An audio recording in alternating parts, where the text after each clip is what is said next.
Shop cat seemed puzzled about what we're doing today. And what we're doing today is making another video about the Victor airless paint sprayer. Because I've used it several times now and made a couple of videos before this video, I had a lot more tips and tricks about how to use it that I hope will be helpful to you, so you don't have to learn the hard way like I did. And I sprinkled those tips and tricks throughout the video as I thought about them. And then after I filmed the video, I thought about a couple more tips and tricks that might help you out. So I put those at the end of the video. Okay, so here's what I've got so far with this Victor airless paint sprayer. And I'm going to give a few tips here. What I'm doing is I've painted these white. I haven't painted that one yet. I was experimenting with that with my tip.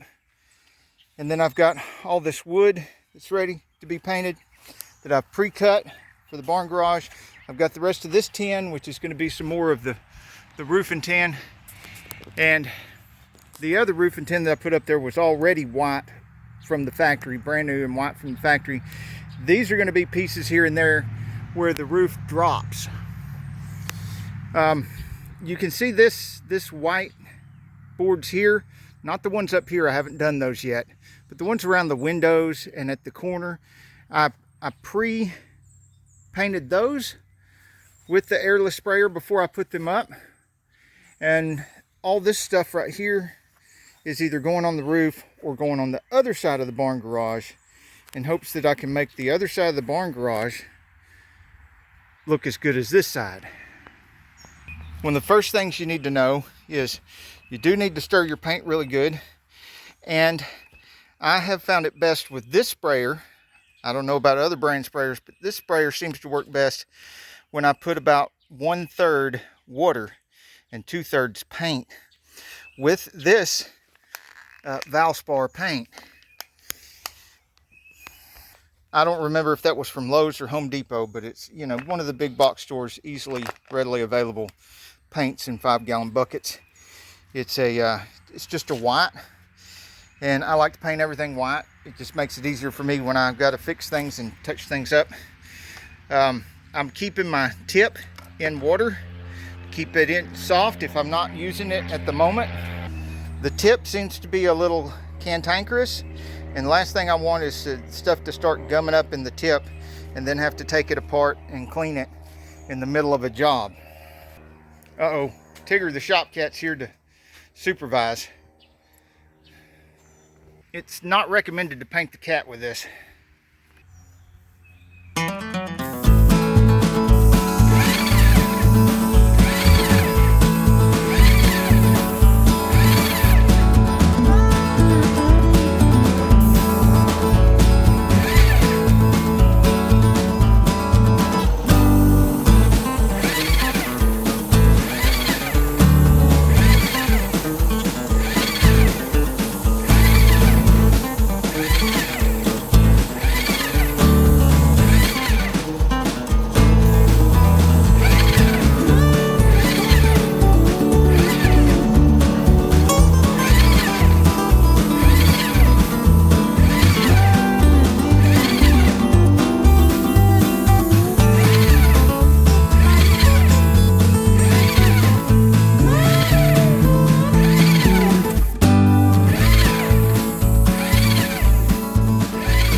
Okay, so this is of course no coats. This is one coat, and this has 2 coats on it. 2 coats because I had to thin it out to be able to spray. And you can see what it looks like with only 1 coat. Or using a sprayer like this instead of a roller or some other method, it's really only worth it if you have lots of stuff like this, because what you're not going to see on camera is all the cleanup afterwards. I'm going to be running this 5-gallon bucket of water through that machine when I'm done. And then I've got to disconnect the hoses and put them up high like on the ladder, let all the stuff run out. Luckily I'm in Georgia. I don't have to worry about anything freezing and busting. If you're in a colder climate, you do not want to leave any water in any part of these, unless you have a heated garage that you can keep it in. But stuff like this and pressure washers, there's lots of them in the springtime for sale used, and I'm really wary of that because I'm afraid somebody left them out during the winter time. They brought them out in the spring to use them, and then come to find out they froze and damaged the pump and they don't work right, and now they're selling them. So I buy this stuff new. This particular one, there's going to be a link in the description. And just like all the other tools I show, it is an affiliate link. So I do get a little commission, but it doesn't cost you any more than just buying it without using my link. One other thing I would do if I was going to take something like this and go out and get painting jobs and make good money off of it, I would get at least a half a dozen tips, and I would have some kind of container that I could keep clean water in to put all my tips in, that has a lid that I can close it up and won't spill in my vehicle. I would get a better hose than this, because this one it doesn't kink, but it does like to wind up. Not as bad as those old telephone cords or something like that, but it's I don't know, kind of stiff and unwieldy. And if you were doing exterior painting and not interior painting, I would like get 2 of them, put them together. Of course, you'd have to have a special little joint because it's a female and a female on both ends. So you'd have to have something to join the 2 together. And I would build something out of wood that is more stable than me having 2 buckets here for it to sit on, because I don't like it sitting on the one bucket that the paint's in, because when it starts drawing the paint down and it's less and less paint, it's more and more apt to whole bucket and everything tip over. Maybe even build a dedicated wooden cart, or modify one of those metal carts to put the paint bucket in the bottom, like one of these big green carts, and see how I've got the bucket in the bottom, because I'll tear things down in that cart and I'll put a hole in it and it drains down into the bucket. Well, something like that, I could have the sprayer in the top and have the hose go to the bucket in the bottom, and that's got a nice wide footprint. Could put a couple other buckets there, one with water and accessories and everything. I think with machines like this, a good set of accessories, some extra pieces and stuff, can make all the difference in the world. I also wanted you to see the difference between first coats, these 2, and these 3 with the second coats. Quite a bit different. And I'm going to let this second coat on the wood dry, and some of the wood seems to be sucking up the paint more than others, so some of these pieces of wood will get a 3rd coat. How much paint did I use? This I had about 2/3, and it's down to about 1/3, and I did all of these 3 coats on each one. And remember, when that was up to 2/3, I had cut it with like 1/3 water and 2/3 paint. So it wasn't all paint. Hey, Shopcat, we got some more tips and tricks for him.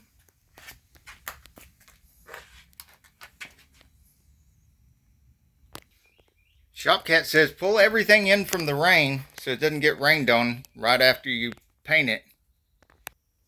And I figured out too that these tips right here, if you turn it, if it's facing that way, that's the way we use it. But if you turn it all the way facing back this way, you see the big opening right there is there, and you can pull the trigger and it blasts whatever's blocking it out of here or stopping it up, and then turn it back that way. And then you don't have to take the whole thing off and clean it out over and over again, like I stupidly did the first couple of times I did it several times. There's also a bunch of different size nozzles. So I've ordered a kit, and I'll show you on the screen from Amazon the kit that I ordered, and it comes with a handy carry-in box for several different size tips that have different spray patterns for using closer and further away. There's also different lengths of these wands that you can get.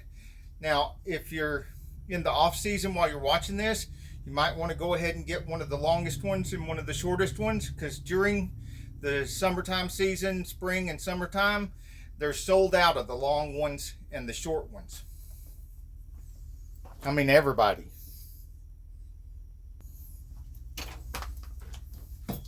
When you first pull it out to use it the 2nd, 3rd, or 4th time, you might want to take this hose loose right here, and underneath there, just like a regular Phillips screwdriver, just a regular Phillips screwdriver will fit up in there and dislodge that little ball. And because it'll sit there and try to pump and not pump anything through there, because that that little ball has got paint on it. No matter how much I clean it out, that little ball still got a little bit of paint on it and it sticks. Then another thing I've noticed too is sometimes you're not getting the flow that you want to get. And down inside here, you take this gun apart and unscrew this here, and in this piece of handle right here, there's a filter. And so if you take this apart before you put the gun away and clean that filter out real good, and then put the gun handle back on with the nice clean filter, then you're less likely to have any problem the next time you go to use the gun. If you're planning on doing a side hustle, or you're already doing a side hustle and you want to get away from rollers and stuff like that and take it to the next level, let me know in the comments below what your plans are for the sprayer. And as you learn stuff while you're using yours, please come back here and add some tips in the comments for everybody else. My next video, I'm going to see if this little tool is any good for cutting these tins, because every one of these tins I've got to cut from one end to the other to cut them down to a little bit more narrow. They're a little bit too wide. And they sent it in this box with no padding, and it beat up the inside of the box a little bit, so we'll see if it survived, and then we'll see if it can survive a whole bunch of cutting. Because all I ever see in the other videos is a little bit of cutting, like really fast and talking about how great it is. We're going to see if it'll do a lot of cutting. Hey, if you like this video, we got a whole lot more. We've got tool reviews, we've got repair videos, we've got show car videos, hot rods, mod rods, you name it. If it's got wheels on it and an engine, it's probably on this channel. So subscribe, like, and binge watch Saneauto.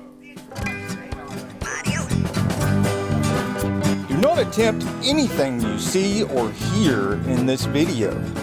Serious injury or death may occur.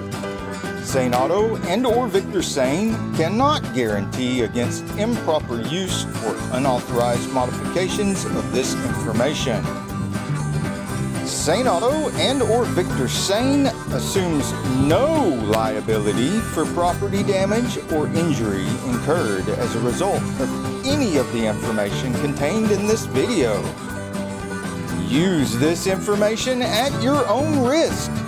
Saneauto recommends safe practices when working on vehicles and or with tools seen or implied in this video. No information contained in this video shall create any expressed or implied warranty or guarantee of any particular result. Any injury, damage, or loss that may result from improper use of these tools, equipment, or from the information contained in this video is the sole responsibility of the user and not Saneauto nor Victor Sane. In layman's terms, please don't do anything you see me do in my videos. You could end up burnt, bruised, and bleeding just like me. This site contains affiliate links for which I may be compensated.